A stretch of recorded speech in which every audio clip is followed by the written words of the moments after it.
Welcome to Dissecting the 80s. I am one half of the mega podcasting powers, Trip Lano. With me, as always, a man who knows how to find really great lamps at yard sales and doesn't need electricity to turn himself on. The Macho Mandrew.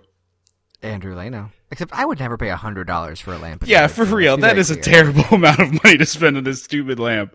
We'll get there. I have real things to say about that, but just for now, yes, I love yard sale lamps. No, I don't spend hundreds of dollars on them. Yeah, we'll get there. And frankly, I didn't say something terrible about you in your intro, but I thought about it because, boy howdy, are you on thin ice for picking movies in the future. Hey, it was short.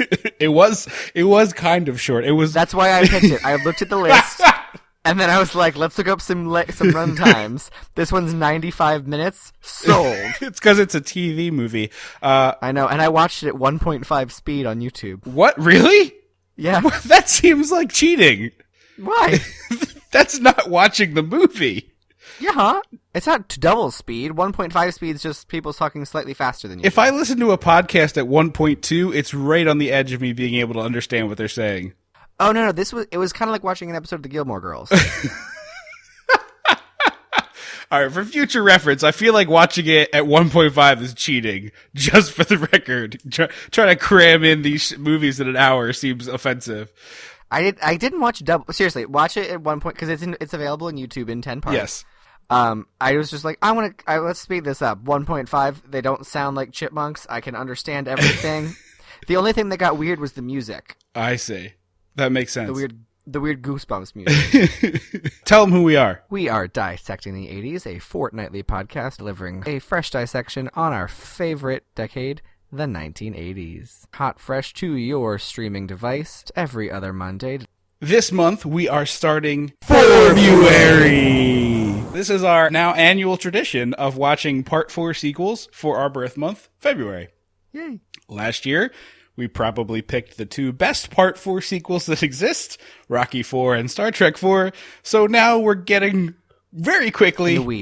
Into the weeds. Well, I was going to say, quickly in sight of the bottom of that barrel. It is rapidly there. So it's very shallow barrel. It's a wading pool. Yeah, it's exactly. It's more like a Tupperware container than a barrel, if we're being honest. And not like the big soup kind. No. Like an egg dish. Yeah, like, oh crap, there's like 2 scoops of mashed potatoes. Are we going to eat this or should we throw it away? I just put it in there. Someone will eat it. It's fine. That kind of Tupperware. So we are doing Andrew's pick since your birthday's up first. We're watching Amityville Horror 4 The Evil Escapes. Based on a book. Not the only film based on this book. There were 2 different films inspired by this book. Well, you know what that means. We gotta go back, Marty. We gotta go dissect the 80s. It's your lamp, Marty. Something's gotta be done about your lamp. When the mega powers explode. I'm talking about the 80s. Oh, yeah. Great Scott! Cream of the crop. Oh, yeah. Mega powers, yeah! When this baby hits 88 miles per hour, you're gonna see some serious shit. This is a movie that is really, really seriously about an evil lamp, which I assume that no one has watched this movie except us, by the way. Oh, but yeah. I wonder how well hang on, let me check what the Nielsen index was. Yeah, I'm curious to see. I did not look that up, but while you're doing that, there's that silly Family Guy joke from early in that show's run where they brought Stephen King into a publisher's office and were like, "What's your next book?" And he's like, and he quickly grabs a lamp off the desk and he's like, "It's a lamp monster." This is literally that movie. This is literally a movie about a lamp killing people.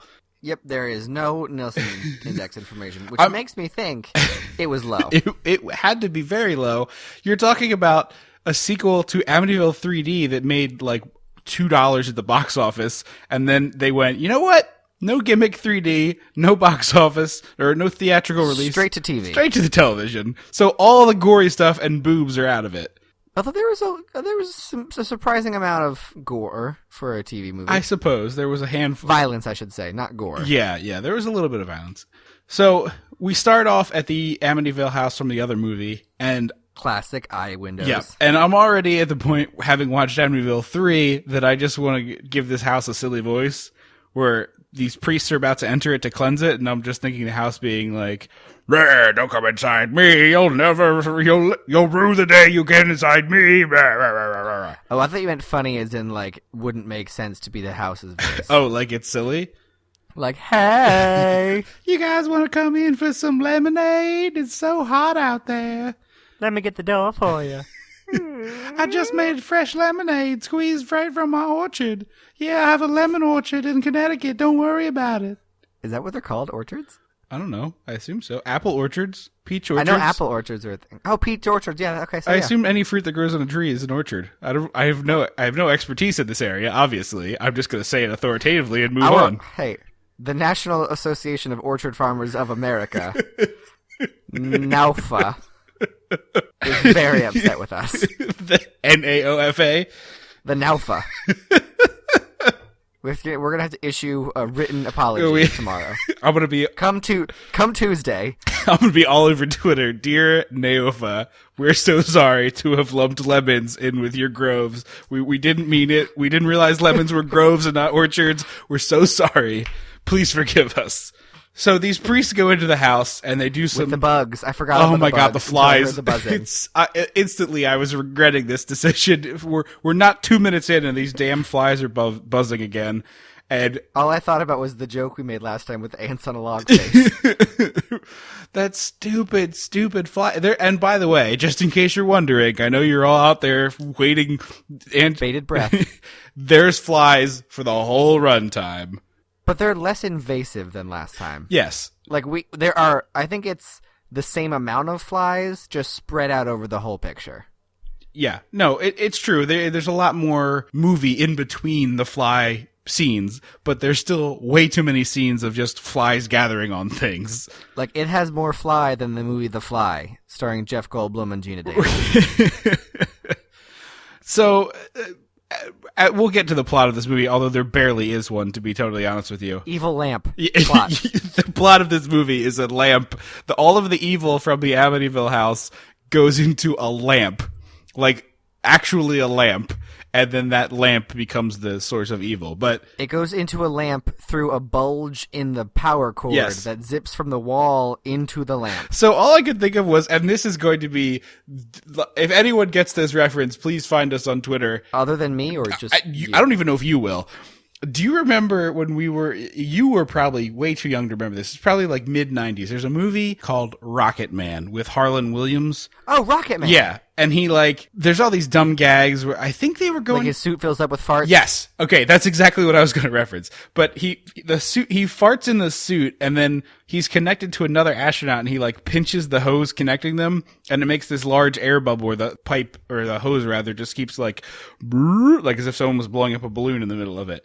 Like a snake ate a rat. Yeah, and got yeah. stuck. That's a way better reference than this obscenely obscure 20-year-old movie I'm talking about, by the way. But that's what it looks like. A snake eating a rat or when Harlan Williams farted in the air tube in the movie Rocket Man from 1997. Is that the same year as Space Jam? No, I think Space Jam is 96. Why that's just something I can pull off the top of my head, I'll never know. But please don't ask me questions about world history or things that matter. I don't think the Dissectomaniacs are surprised. However, I do think they want you on their quiz team. So the other thing, while we're talking about the credits of this movie, and I have no idea who this person is or what they edited, but I just really enjoyed that the editor's name is Skip Skulnick. Oh, I like that Yeah, name. it's like Skoolnik. Skip Skulnick. It sounds like a fake It name. does. It sounded Like something you... I was thinking that while watching this movie, that clearly this was actually like Jason Jones. He was like, F that noise. Skip Skulnick all the way. putting my name on this. Right. So the two actresses of note in this movie, one is the mother of the children who go out of the evil Amity house. Her name is Patty Duke. You might know her better as the mother of Sean Astin, who beloved for us for being in the Goonies. He's also Rudy in A Hobbit, I think. I always forget that Mikey from the Goonies grew up to be in the Lord of the Rings and the Hobbit. Oh yeah, he is like swimming in dollar bills, just swimming in them. And ladies, probably. Maybe he's kind of short. You can be super rich, and that's still a factor for women, I think. I don't know. I think the money and the fact that you are... Sam Frodo, he's one of those. No, it's not Frodo, because Frodo is Elijah Kelly. I don't know. Who's Elijah Kelly?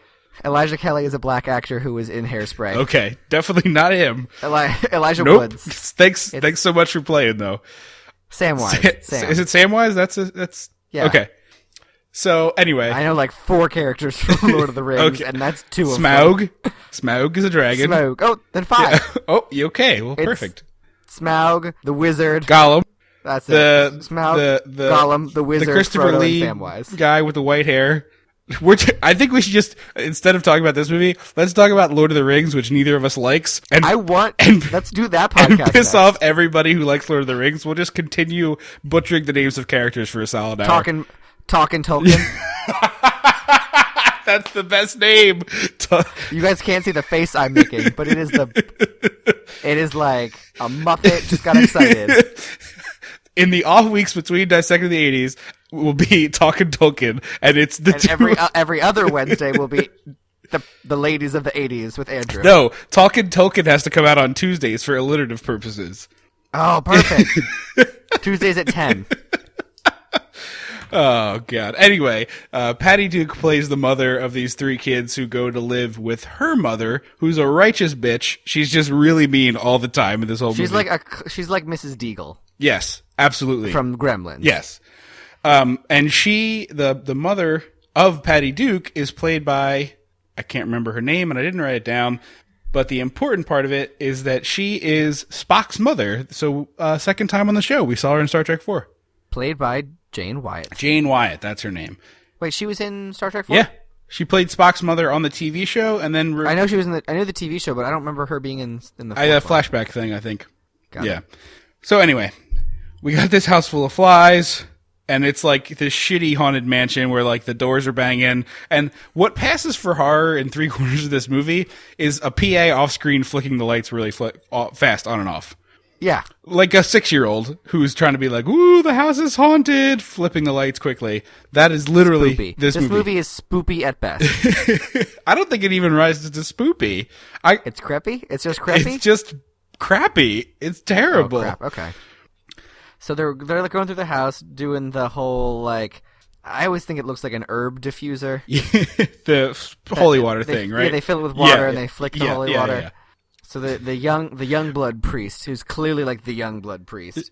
The young blood priest? Are you trying to say he's Rob Lowe? What are you saying? No, isn't young blood a phrase that's like the hot shot? The young blood detective. Because we just did young blood, I got confused. I'm sorry. Okay, he is the young blood. Right? Yeah, 2 but words. that's a phrase. No. He is the young blood. 2 words. The young blood. Yeah, the hot shot. Yeah, he's like the Donnie Wahlberg in Blue Bloods of the priesthood. The lesser. Yeah. But my other favorite thing is that they get into the house with like backpacks on, and then the door slams shut, and they can feel a presence coming, and instantly they're all fishing shit out of their backpacks to do the exorcism. Right. It's like, Brosif, you had plenty of time outside to get all this ready. Sure. And how about a flashlight? How about anything? Like any preparation before you enter the house, and like the soldiers don't go into battle with their guns put like in a holster away. Like no, they're out ready to go because you know you're going into the battle. Right. But they come in as if there's nothing wrong at all. It's this movie is really like the worst parts of Amityville Horror and the worst parts of The Exorcist had a baby, and it's just this nightmare, like half-formed demon monster baby with 6 arms and no feet. It's just awful. Everything about it is terrible. It's like Whispering killed me. There is one good gag that I enjoy as they get into this shenanigans in the house. I can't remember which of the 48 priests that entered it was, but he goes into a room and this little child's rocking chair starts rocking, and then it gets thrown at him. Like, yeah, that was great. I love that one. And it's literally like a PA picked it up and threw it. It's hucked at this guy who like, blah, gets hit and falls over. And then we go into the room with the evil lamp, which sprouts a face that looks like... I mean, like, I will admit, it is a creepy design. Like, if I saw this in like an old abandoned house, I would be unnerved by this lamp. It is creepy looking. It looks sort of like a version of the Scarecrow, maybe, or like a plant that came to life. Well, that's I don't know if we want to. I was giving you a cut, so if you want to cut out the spoiler, the whole time it's got these sort of arms and it's got a big round globe where a head would be. Yeah. That sprouts a face sometimes. And the entire time I was like, oh, I'm just waiting for this lamp to gain sentience and start moving around. Or grab somebody at the very least. Yeah. Like, get close enough. It looks like a head with arms. It looks like it's going to do that. And I was waiting for because it's got that sort of like metal flower petal-y thing at the arm part Right. where like it decorates the bottom of a lamp. So I was like, oh, they're going to be hands. It's going to grab things and it's going to start moving like in Beetlejuice. And then it never Not does. once. Not a single time. Very disappointing. Yeah. I can't place where I would have seen the cartoon, but there's a like vivid image in my head of a cartoon, like a beanstalk or a cornstalk where they like comes to life and dances like, and it looks like this lamp. Cause it looks like a bunch of twisted cornstalks together. Yeah. With It's arms. probably... Like, I don't know if it's a Fantasia thing or just some old, but there's an image in my head of like a cartoon that looks like this thing. I could never in a million years place it or track it down, but It looks a little like something like I think a Disney Halloween cartoon. yeah, like, something like that. Like, I think that's what I'm thinking of. Right. But there's another cool thing, too, where the lamp has this, like, demon face suddenly. And although it looks sort of like the pumpkin head design from Trick or Treat or crappy Buffy vampire, it's kind of cool. Yeah. It's all right. It's not the passable. worst. But then 3/4 of the movie goes by and it hasn't been scary face again. It's just a lamp that turns on and off. Like, keep the scary face in there. Cannot be that much more expensive to put the scary face on it. But also, they bother me that they did the scary face in post as opposed to like doing a projection. Yeah. I was like, guys, Disney World does the projection. Yeah, can you just take a ride in the Haunted Mansion and watch them do it? Like, they do it. just do that. It like 1,000 times a day. They do it. It's pretty simple. It totally a manageable effect instead of what you did. But I think we're giving them too much credit. Yes. So the snake power cord eats the demon mouse, and it goes all the way into the lamp, and the face sprouts, and then the young blood priest gets thrown into a wall and knocked out. Which is pretty cool, I'll be honest. Yeah. And then everything stops, and like, oh, well, I guess problem solved. We got it. Case closed. Yep, beers, let's go. And they Holy water? Yep. And then they decide, Blood of Christ, body of Christ, body of Christ. anybody hungry? I can bless these so we could have a quick snack. Anyone? No? Box in the back seat. Pass the Sacramento wine around. We're good. We'll just pull over by the side of the road here. We'll have a little party. Priest party all night long. What? Oh, God. Ain't no party like a priestly party, because a priestly party don't stop. Gets blessed. Oh, that's better than my joke. Damn it. Anyway. The lamp is something I legit love, even though it's clearly evil. Like, I kind of want it. It's cool. And, See, if it didn't have the arm pieces, I think I would want the lamp. okay, I can see that. Because they're also, like, weirdly... they look a little impractical, because they're not facing up, they're kind of facing down. Yeah, they definitely point at the ground, which is why I thought they were going to be like its fingers and it was going to like electrocute somebody or burn them or do something instead of just glow gently. But I don't know. Maybe I missed. It's a dimmer switch, essentially. That's what ghosts amount to in this world, are dimmer switches. Ooh, 90% brightness. You're conserving energy costs. I don't know if I missed a scene or something, which is possible because this movie is really boring. But it goes from priests exercising this house to all the stuff in it being sold at a yard sale. Yeah, no, you didn't miss it. Okay. That just happened. So whose home this is at this point, we don't know. It's the real estate agent. Remember in the third one? Yeah, but he died. No, but like I'm saying, like the logic is that the real estate agent owns the house. But didn't he sell it to Aunt Becky's family? Yeah, they probably got the hell out of Dodge. Yeah, but they bought it, so I guess it's their shit that they're just selling at this yard sale. And who is making the money off the yard sale? I think it was the real estate agent because it looked like they had a guy in there who was like, I'm trying to sell the house. Oh. Well, in any case, they start selling this stuff, and as you said before, this lamp is sold for $100 to two of the women. As a gag gift. She's like, oh, my sister and I love to send each other ugly presents. It's $100. Perfect price. Right. First of all, nothing at a yard sale costs $100. That is not yard sale pricing. No one has $100 in cash. Sale. Yeah. Yes, absolutely. Two, these two women are clearly like the fifth and sixth ones cut from the Golden Girls. Oh, I loved it, though. As soon as I saw it, I was like, wait, we're in for a treat, because this old lady movie, these old lady clothes are just the beat. Oh, yeah, we got some big boxy blazers going on. We got some long, blousey satin. Some plastic jewelry's happening. Like our grandmother was the queen of plastic bangles. Yes. And I didn't realize it was like an every grandmother. Oh yeah, that's a hardcore grandma trait right there. But I was like, oh okay, it's like Golden Girls Amityville Horror. Like I was kind of, to be honest with you, excited for that's kind of a twist to do the horror. Like old ladies. Exactly. Like that's a fun way to mix up your horror movie. Like I would be totally down for a Jason Voorhees movie where he goes to an old folks home because it's basically summer camp in there, and then he lives like he starts doing his murdering thing. Like I'm totally in. I see, but I would feel bad then. No, because there's going to be like one old guy who was in World War II who like saves the day at the end. Yeah, but in my head they're all the Golden Girls. Like Spry. You'd have to quickly establish that they were all awful people. No, I mean, the kids who get killed in the Friday the 13th movie aren't necessarily awful people. No, I know, but I don't know. In my head, old people, I'm like, you don't. I just want to protect them. But the teenagers whose only crime was going... Okay, just making sure. Just making sure. Whose only crime was having sex? Right. F them. Okay, just making sure we got all the same page. Okay, good to know. But, like, that's one of those things where, you know, I've never seen that before. It's interesting. But no, JK, quickly, we've got Patty Duke and 3 kids who no one could possibly care about. We also missed the fact that she cut her finger on the lamp. Oh, that's right. And it turns all gnarly in, like, 5 seconds. Yeah. And then she goes to the hospital and they're like, you have tetanus. And her finger is, like, rotting off. I'm pretty sure that's not how tetanus works. I'm pretty sure that's gangrene. Right. I'm not a doctor, but I'm pretty sure a person whose finger's rotting off, I'm not like, oh, yeah, tetanus, you're fine. No. Well, no, it's not, oh, it's tetanus, you're fine. It's tetanus, let's put you in a plastic tent so no one breathes on you. Yeah, I didn't quite understand. The medical care in this movie leaves a little bit to be desired, if we're being honest. Well, so does the police force, who just hands out addresses at the drop of a hat. It was the 80s. It was a different time. It was a different time. The people didn't have the rules and fears they had like we do now. So she got a gross finger, and then we cut to her sister on the other side of the country in California. Getting this lamp delivered.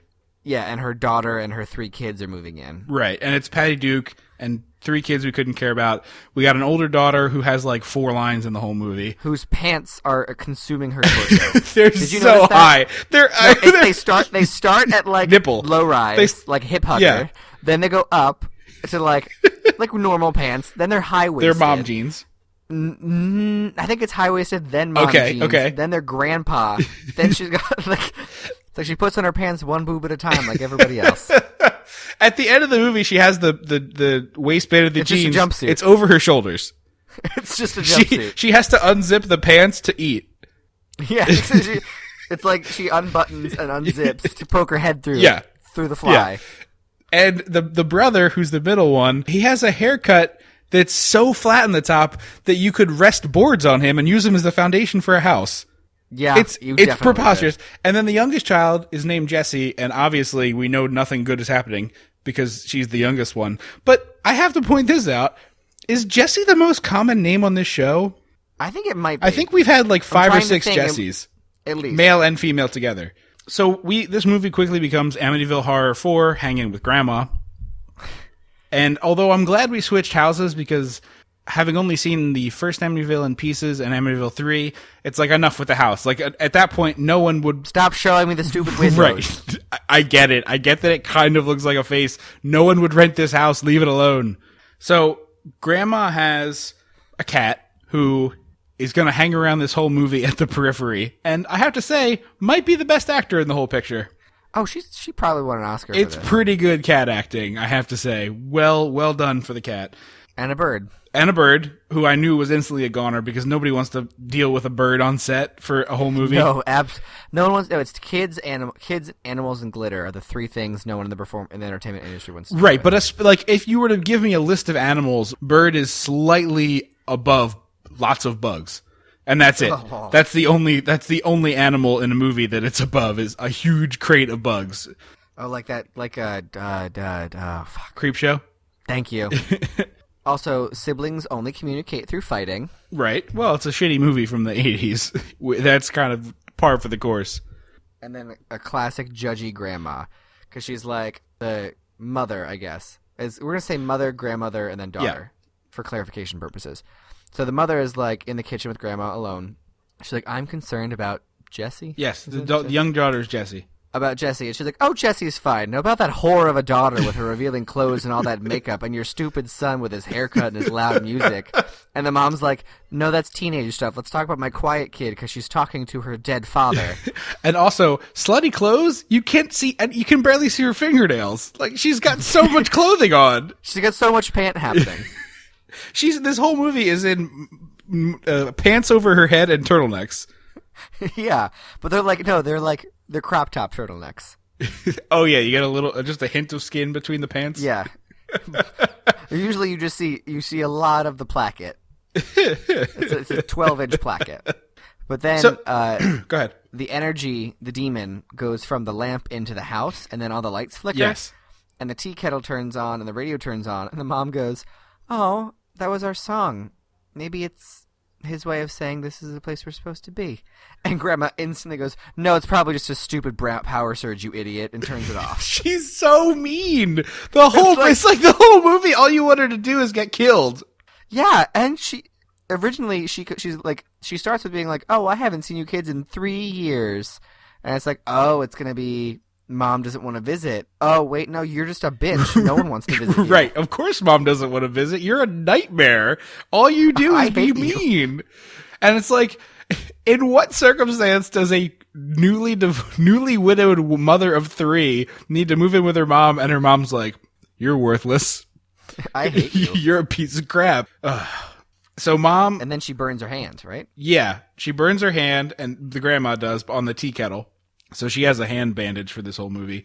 And then the mother goes to bed that night, and then suddenly there's like a big hairy arm around her, and she like rolls over and there's nobody there. So I guess this ghost is super into spooning. He's supposed to be Big Spoon. The only thing he wanted to come back to Earth for was to be Big Spoon. And he and Marty McFly would get along real well. It's like, I have unfinished business. What is it? One last spoon sesh. But no forking. No forking, just the spooning. And then we get dead bird in a tiny oven. Dead bird, yes.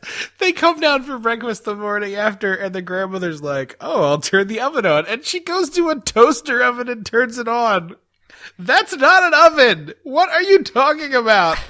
But it's weird, because most toaster ovens I've seen have a glass door, so you can see what you're toasting and know when it's done. I wonder if that's just an 80s thing, though, that like that technology had... Tiny toaster? The toaster... Or tiny oven, rather? The toaster oven glass technology had not been invented yet.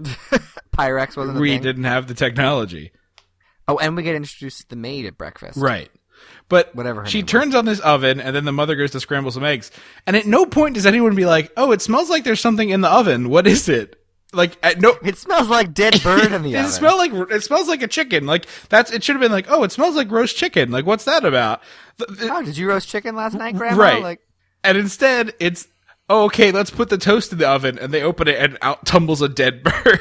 No, they don't open it. The son opens it. Because he finds every dead body in this movie. Oh my God, you're totally right. I didn't put that together until just now. Yeah. That poor bastard stumbles upon every dead body in this movie. It's really the vindictive dad spirit just hated his son. Yeah. He didn't like sports enough or something, and so as he comes back in the afterlife, the only reason he came back is to torture the kid. Should have played baseball. Should have played football. So...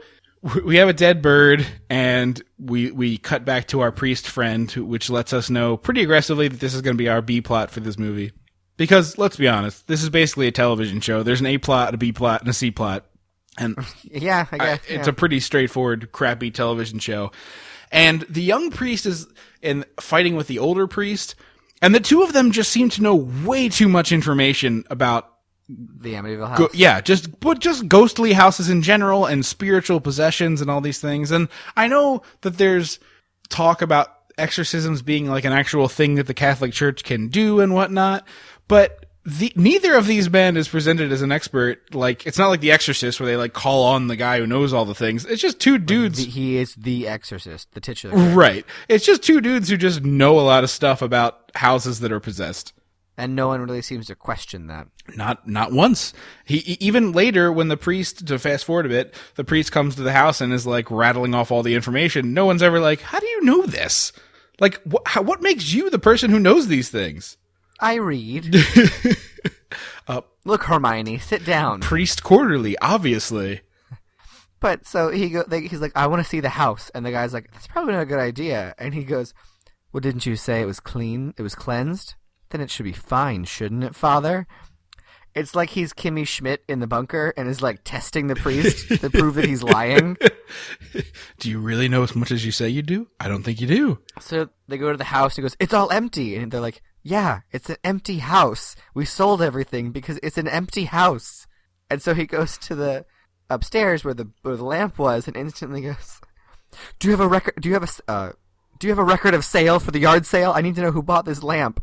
And the guy's like, oh, yes, of course. What? Who and what and why? Are you kidding me? No, that should have been the information. Is the priest like driving cross country with his spidey senses tingling of being like, ooh, where's the lamp? Where's the lamp? Like, no, he should just have been flown around in a plane and parachuted out when he felt it. Like this movie is so frustrating with how stupid it is. It's just the dumbest at every possible opportunity. They're like, what's the dumbest thing we could do in this scene? That? Nope, dumber. You got dumber in you. I know it. Yeah. Think simpler. Too smart. So then the guy's like, okay, here's, what's, Mary Sue. And this is her phone number. So the priest can't call her. They can't get a hold of her. So he calls the police station and says, if I give you a woman's name and address, could you tell me where she lived? Great. Here it is. Oh, she lives there? Thank you. It's a different time, man.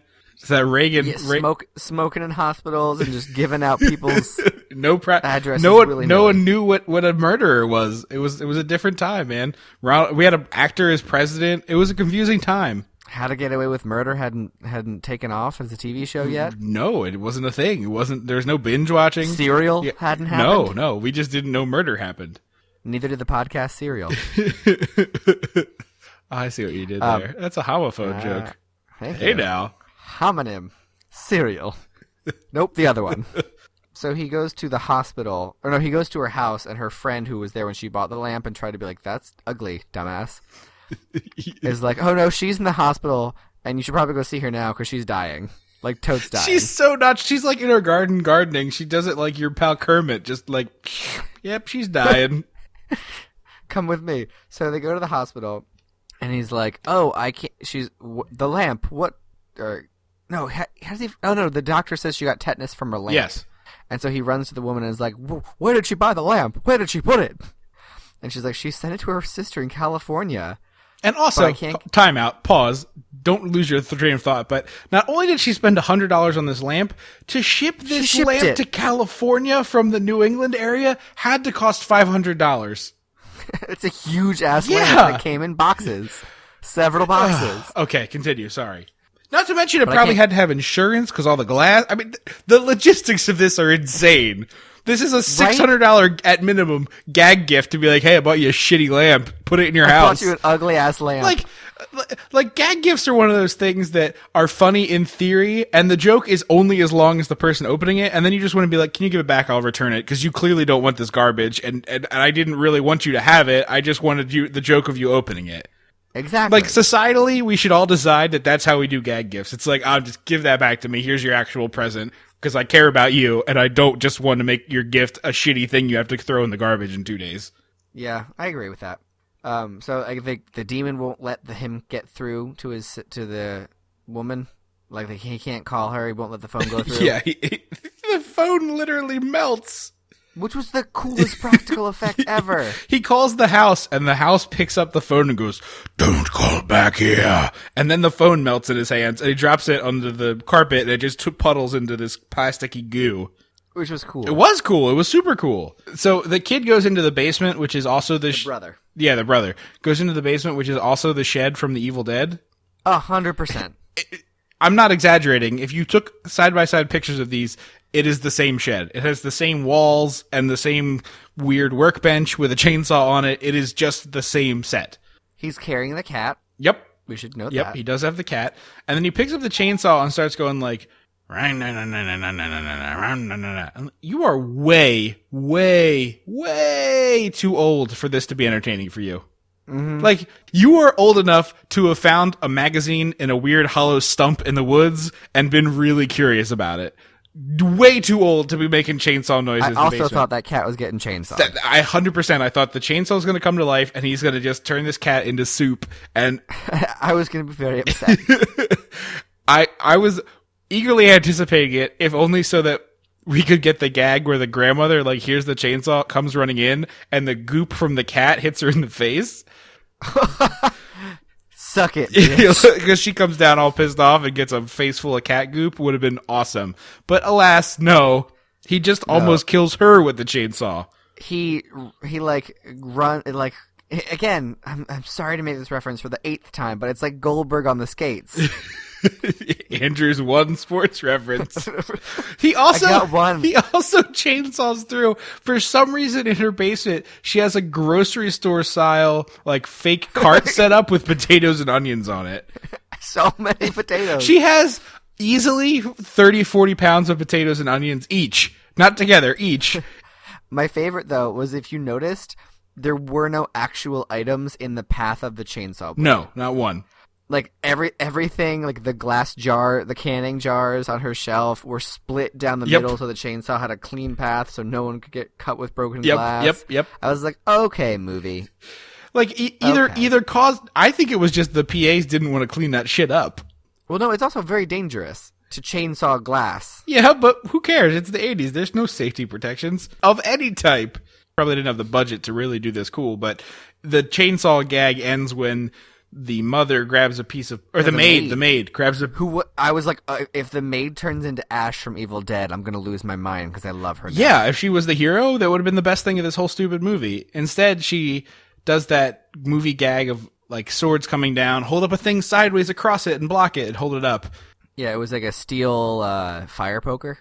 Yeah, I thought it was a pipe, actually. Oh, I don't know. It was something that blocked the chainsaw. Right. But in any case, it's off. And then the grandmother's like, what is wrong with you? As if the kid was like, oh, you know what'd be fun? If I just turned a chainsaw on and tried to kill my grandmother with it. And also destroyed her fucking basement. You know what sucks? Everything in this basement! Sucks to suck! And so the mom's like, he says he didn't do it, so I'm going to say he didn't do it. Also, you're a horrible grandmother.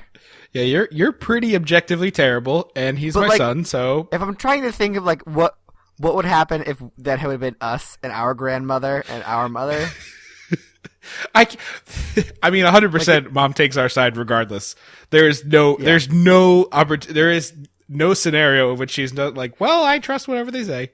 You think so? 100%. With a chainsaw? Doesn't matter. She would be like, you're an idiot, but clearly you didn't do this on purpose. You didn't try to murder your grandmother. Yeah. Like, I know you just lost your dad and times have been tough for you, but, like, clearly you didn't try to murder your grandmother. That didn't just spring into your mind today. So the next gag that's really great is the older sister got something stuck in the garbage disposal, and for some reason, because they called the electrician kid. They called the electrician to come out and take a look at some stuff. Oh, because all the lights keep turning on and off. Also, the chainsaw started by itself. Also, the tea kettle turned itself on. Also, everything is the worst. Right. Like, I get the electrician totally, but if you believe that the kid's story is true when he says the chainsaw just turned itself on, why in the hell are you calling an electrician? Clearly, this house is haunted. Clearly. That's house haunted. Absolutely. But a kid shows up in a Letterman jacket on a moped. Because it's electric. Like, where are you putting a chainsaw on a moped? Where are you putting any tools on a moped? Well, mopeds I think have a little trunk, so if it was like a tea kettle or a toaster, you could probably stick it in there. I thought he was coming to fix, like, the house's electricity. No, he came to take the items to the workshop. Oh, I missed that part of it. Okay, I thought he was doing a house call. No. He came to pick shit up. Wow. Well, as he's doing, because the reason why I thought that is because they go into the kitchen and the older sister's chopping potatoes or something and trying to get the dish disposal to work, and it doesn't. And then she just starts sticking her hand down in it. She turns it off first. She does, but she sticks her hand down, and he goes, oh, you got to make sure the switch is secure, and he tapes it. That has never happened in the history of anyone fixing a garbage disposal. They have a plug. You just unplug it. Yeah, guys. It plugs in under your sink, and you just unplug it. That is how you make the garbage disposal safe to mess with. Comes in, and the maid's like, oh, you two, you here, let me introduce you. girls. And then she says, oh, the chainsaw's in the basement, the tea kettle's in the kitchen. He's like, oh, let me get that. Where's the chainsaw? And she goes, oh, it's in the basement. I was like, Brosif, she literally just said. She listed 2 items and you forgot one of them. What are you doing with your life? You are worse than me. So we finally get blood in this movie, 46 minutes in, because surprise, while he has his hand down the disposal, even though he taped the switch into the off position, it turns on. It flips. And we smash cut to the attic, which is suddenly full of items and objects that have open mouths. A taxidermized squirrel, a wall sculpture of like Medusa or some shit, and a tribal mask. So we leave the house, presumably to get this kid some much-needed medical attention, and we get back to our priest palooza, where the old priest, who I didn't say before, but is definitely fake Michael Caine, is... Oh, 100%. He is like the homeless man's version of Michael Caine, is just not having any of this young priest being like, all right, I know where the lamp is, I'm going to go investigate it. He's like, nah. He's like, what? No, clearly, like, this woman she's dying of tetanus from touching this Demon lamp. tetanus. She just died. No, she already died, I think. Oh, did she die? Okay. I think I know she does die. I think it's this She time. was literally diagnosed in the hospital with demon tetanus. I'm not letting this go. Like, I have to go help. And like, nah, you're fine. Don't worry about it. So he flies across the country, and the plumber comes Right. in Oh, that's when the because- lamp answers the phone. Yeah, that was when the lamp answered Okay. the phone. So they're like, oh, we're getting ready for school. And then the sister starts to brush her teeth and realizes her mouth is full of, like, octopus ink. Oh, yeah. Like, It's like this. It's like pitch. It's like really viscous. Yeah, it's like pitch is coming out of the faucet. Right. It's gross. And so they call the plumber. And the plumber comes, and I was like, oh, this poor bastard. Yeah, he really has a terrible situation in this movie. He sees the crawl space, and you're like, oh, fuck. What is going to happen? I know it's going to be bad, but, like, what are you going to do to this poor man? Right. But there's also a couple, like, I think we skipped a bit here, and it's not that important, but the young daughter, the mom can't find her. Oh, she's sick. But before she's sick, the mom can't find her, and she's, like, oh, yeah, no, she is sick. You're right. She's in the attic talking to the lamp, which is on, and she's just, like, having a full-on conversation with it. It's not, like, babbling like sick people do, like if you have a bad fever or something. And then she brings the girl downstairs and sends the older sister up to turn off the lamp, which is, of course, not plugged in. And they're like... Well, the daughter also loses her mind when she tries to pull her away from right, the lamp. she goes full-on crazy town, like, screaming, oh, it's my dad, don't let me stop talking to daddy, blah, blah, blah, blah. And so the next morning, in addition to the repairman, we also have all of the people are coming to the house at once. We've got the repairman, we've got a doctor, there's a telegram, there's a telegram that's on the table and then disappears. It like falls off, the ghost blows it off the table and behind it or something. So they don't know that the priest is trying to get a hold of them, because I guess the house melted the priest's telephone, but when the telegram comes into the house, the only recourse the house has is to just gently blow it off the table, even though it melted a phone on the opposite coast. Okay, well, this also raises my question. So, in the beginning, the demon energy, snake-moused into the lamp. Right. And then the house stopped being possessed. Yeah, it was all in the lamp. The lamp got shipped to California, where the demon energy snake-moused from the lamp into the house. And then they unplugged the lamp, but the lamp is still possessed. Yes. I think it didn't put all... I guess it didn't put all of its energy into the house. Like, it was like... Like 3/4. It was like, No-Nose from Harry Potter.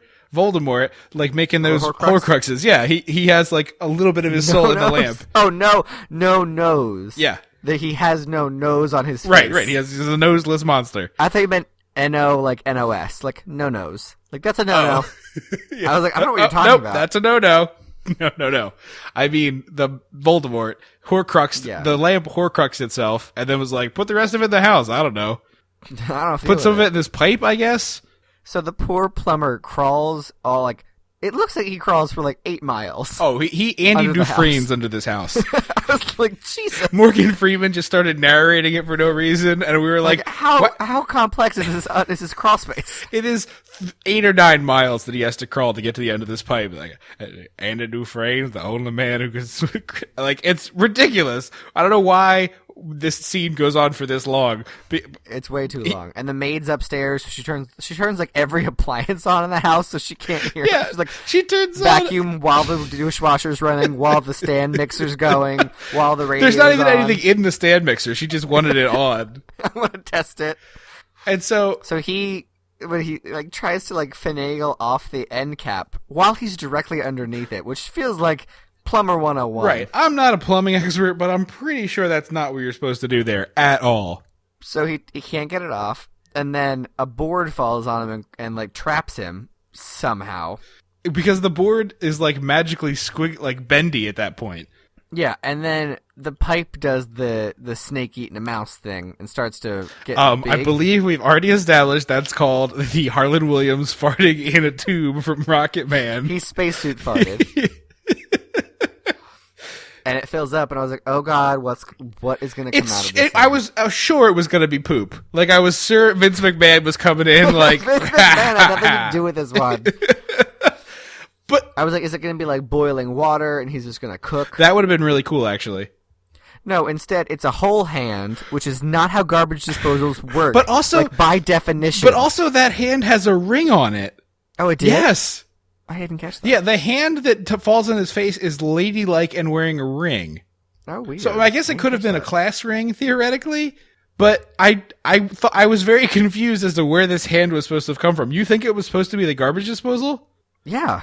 Oh, man, that makes this so much worse. I know, because I was like, guys, the basic mechanics of a garbage disposal is that things are too big to go down the drain. So the garbage disposal breaks it up into a bunch of tiny pieces. Oh, man, I did not put that together at all. That is amazing. I'm pretty sure No, that's you're what it was. absolutely right. Now that I'm thinking about it, you're totally right. But it is crazy town that was what is in this movie. And then again, a whole bunch of goopy pitch starts pouring out of the tube onto his face. And I guess it's boiling because it's steaming and cooking him. Yeah, it's clearly implied to be hot because he's screaming and like very clearly uncomfortable. Trying to call for help, but Edna the maid finally turns off all the appliances and hears nothing. Then the ghost possesses his car to turn it into drive and drive away as she comes outside, so she thinks he left. Right. So now the ghost is leaping from the house into a car, and then I guess it can just come back. It's never really explained. I don't know. And then it's also able to call her up to the attic to see the lamp, at which point the lamp finally kills somebody directly, and she gets strangled with the cord. But it's with the cord, Yeah. yeah. I will say... Like, this house is going to be smelly. It's full of dead bodies and poop. There's a dead bird. There's 2 dead people in it now. I will say, though, this is about an hour into this hour-and-a-half movie. None of the actors really mailed it in here. Like, Yeah, no. like none of these people are good. No offense. Well, offense intended, absolutely. People are in this movie trying hard. Like, nobody is just... You don't have your Michael Caine and Jaws 4 being like, I literally could not care but less. that's because these are all no names. Yeah, that's true. And they're like, this movie's going to be on NBC. Like, this is my break. All I can think of is Kenneth Parcell being like the biggest fan of this movie. Oh, 100. He would be.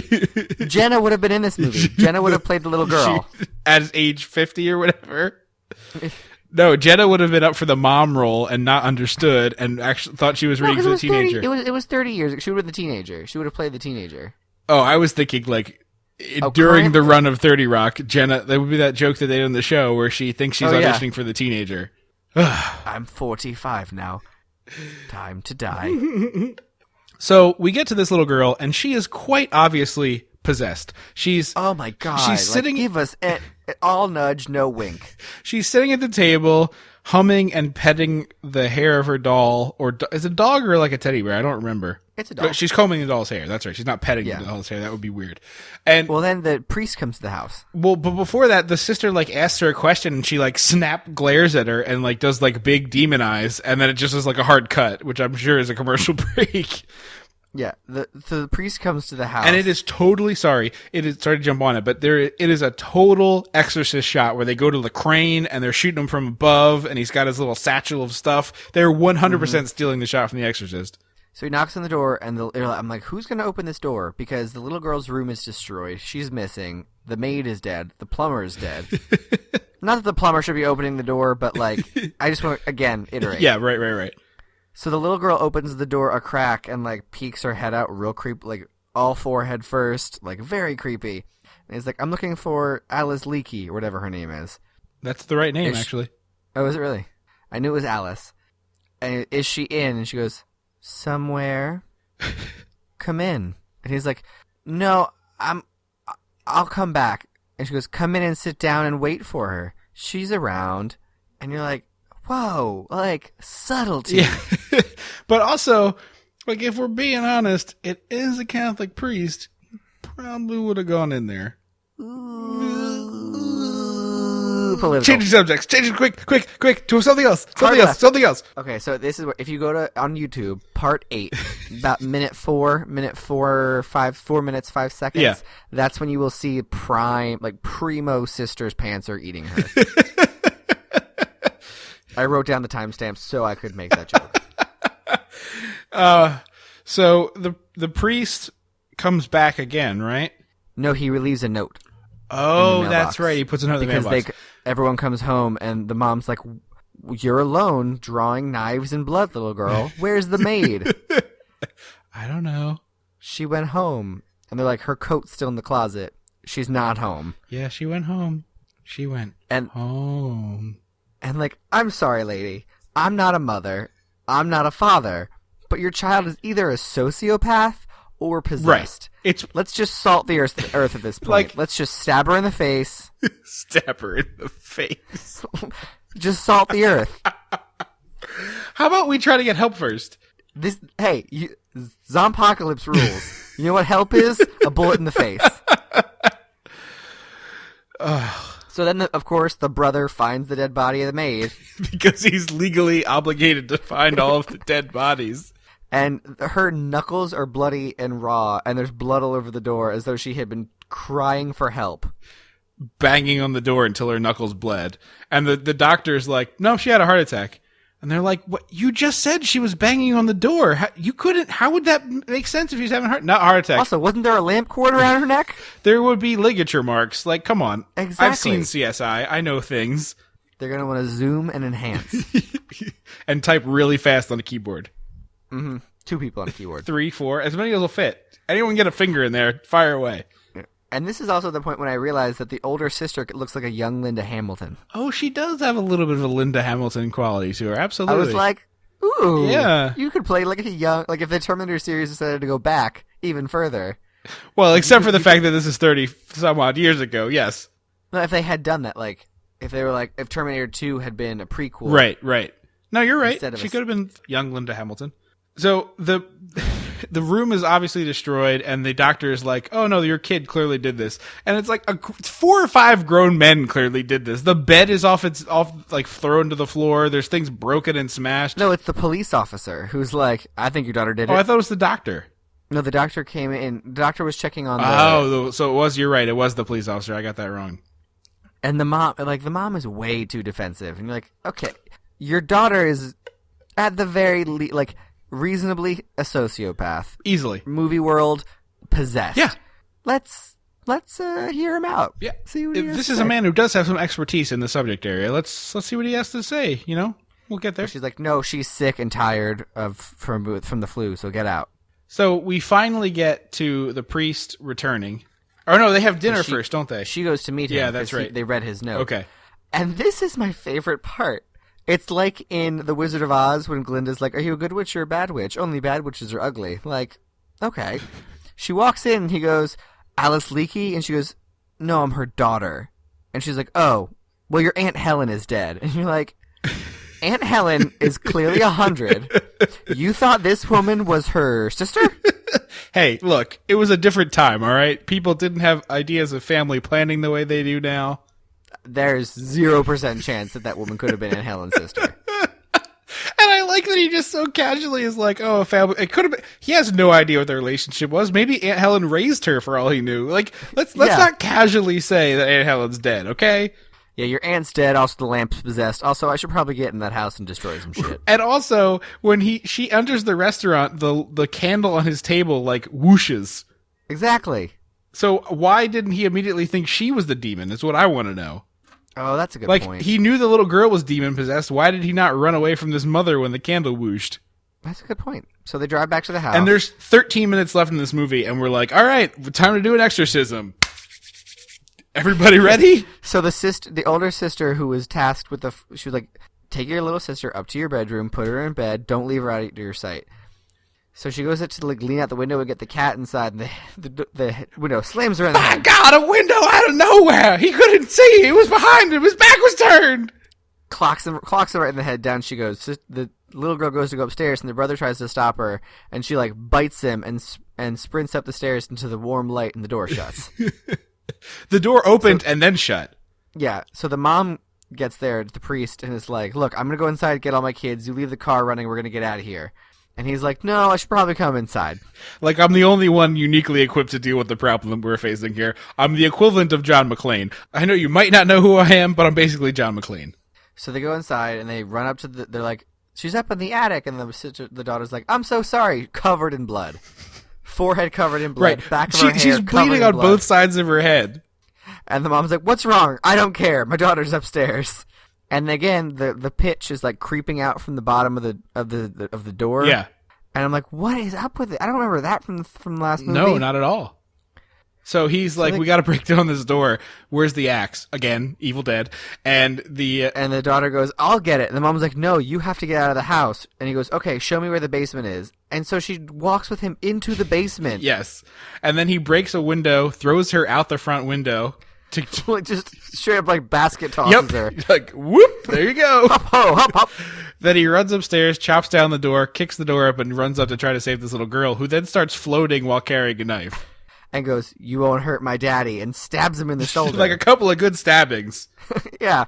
And he wrestles her to the ground, and the mom like throws the knife away and is like trying to reason with the daughter. And again, you can't reason at this point. Right. Just shoot her in the face. It's all over. There's no saving your daughter. Stop turning this into Poltergeist. Yeah. It's not Poltergeist. There's a cool little thing where the cord starts floating up in the air, like Cobra style, and wraps around his arm and pulls him down. And the mom's wrestling with the daughter, and then the mom sees the face, her husband's face in the lamp, and he's like, Carol, or whatever your name is, save me. I'm sorry. God. I would pay a lot of dollars for that to be the actual dialogue in the movie. It's the nonchalant demon. He doesn't know homework. He did no research. He's just for this. I don't know. Don't you remember when we went to Paris? No. Iowa? When we went to Niagara Falls? not our home in America, Europe. We went on our honeymoon Eastern? to that special place. Starts with a W. Feeling like a hard consonant sound? Feeling like not a vowel. Cleveland? No? Cairo. In any case, you know all that stuff. You hear that one? Yeah. Yep. That's the one. That's the one. See all psychics ever. Yeah. So the ghost pushes the knife towards her, and he's like, protect me. And she's like, you're not real. And then the daughter picks up the knife, and is like, you are real. And the mom's like, no. Clearly it's a lamp. Don't you see that it's a lamp? All of a sudden, okay, this lamp also, we forgot to mention, this lamp took the maid and the like hot guy from in a high school Letterman jacket to carry up the stairs to the attic. Right. Like it's a heavy ass Yes. lamp. All of a sudden, Grandma hulks out and picks up the lamp. She is kind of dragging it. And No, you're right. it's over her head. She caber tosses it. She totally does. She does a Ultimate Warrior press throw. And so here's the thing, guys. This is an old lamp. Old lamps don't have the cord is maybe 3 feet long. So it's wrapped around his arm. She's sprinting across the attic, holding the lamp, and launches it out the window. And he goes, Helen or whatever, the cord. And so Helen or whatever picks up the axe and runs over. So they keep cutting between the lamp flying through the window and down. The lamp is all the way to the rocks. It's and down a cliff is what you. It's not only the height of the house, but then also down a cliff.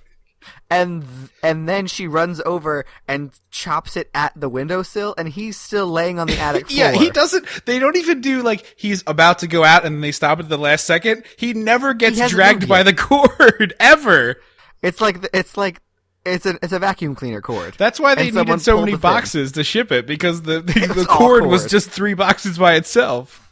Well, the cord also served as padding. Absolutely, it was like bubble wrap. And so at this point, the little girl goes, "Mommy, I had a bad dream." And instantly, I was like, "Just pick her up and throw her out the window too." The lamp blew up. Maybe she'll blow up too, because she probably guys, salt the earth, cut your losses. You got 2 good ones. And so it cuts to like the lamp literally explodes. It cuts to the next day, and Grandma's being like super kind and nice or whatever. And like teasing. It's like, yeah. I expect this house to be in tip-top shape when I get back from your Aunt Helen's funeral. Yeah. And you're like, that's a kind of a chipper sentence for not. Also, why is no one else going to the funeral? No, clearly the mom knew Aunt Helen. Obviously. I guess Helen. Helen is just the name I've been using the whole time for every lady. No. Helen or whatever. So, can you add some ghost reverb when I say that the first time? I can try. I'll have to figure out how to do it, but I'll do my best. They're like, "Where's Pepper the cat?" So this movie is garbage, right? Like, it's completely, utterly stupid garbage. And I hated it for an hour and 35 minutes. But the last 36 seconds? Worth it. Those are the best thing I've ever seen in my life, maybe. It's shattered lamp pieces on rocks as the waves lap at the shore. And then a cat walks in and kind of like sniffs around. How it got down the cliff, we are not explained. I guess it leapt. And so they clearly had to like lure it to the one specific part they wanted it to be near. And I wish so hard that I had been recording. I wish so hard that I had been recording my reaction to this happening, because as soon as I saw the things in the same shot, I was like, "Oh man, it's the cat. Is this? Are we going to get what I think we're going to get? And the cat is going to be the." Oh God, I'm so excited. And I was like, as happy as I've been about anything we've ever watched on this show. Freeze frame, crash zoom, glowing red eyes, painted. It was the best thing in the history of the universe. Oh, it was so good. Oh my God, it made this whole stupid movie worth watching. So that brings us to the end of, mercifully, Amityville 4, The Evil Awakens. The Evil Escape. Escapes, excuse me. It escapes the house. It's a much more logical title than me. We should do everybody's favorite segment of the show. Hot tag taglines. Hot tag tagline. Amityville Horror, The Evil Escapes, The Pants Encroach. All right, hot tag tagline. Amityville Horror 4, The Evil Escapes. Helen or whatever. I'm in a lamp now. Also, I'm evil. Helen or whatever. I'm in a lamp now. Save me, I think. I know what I'm going to say, but would you recommend this movie? At double speed. At double speed? Yeah, well, I watched it at 2 speed. I watched it 1.5. You can watch it at 2. But go to part 8, watch about 4 minutes, 5 seconds in to see those pants. I would recommend that and the final shot of the movie with the cat. Oh, yeah, the last 35 That's seconds. what I recommend, is you find those 2 pieces on YouTube. It's available in full, and no movie company will ever care to take it down because it is worthless. We should have figured out where the phone melt was, because that was also a cool effect. There were a handful of neat effects, but overall this is just a hot garbage movie. So before we get to the clue for next week, let's just do a couple of quick housekeeping things. This has been Dissecting the 80s. We're still looking for reviews of the show, so please, if you enjoy what we're doing here, check us out on iTunes and give us a review. We'd really appreciate it. If you do that, we will read it on the air. Any information you need to find about us can be found at dissectingthe80s.com. You can also find us on social media.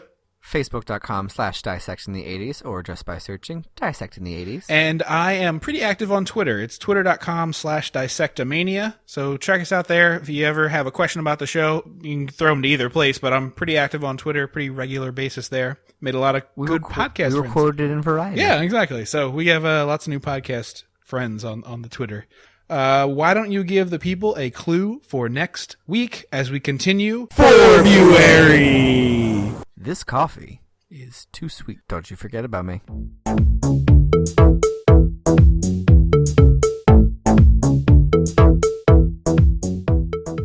Dissecting the 80s is a Chum Some of This production.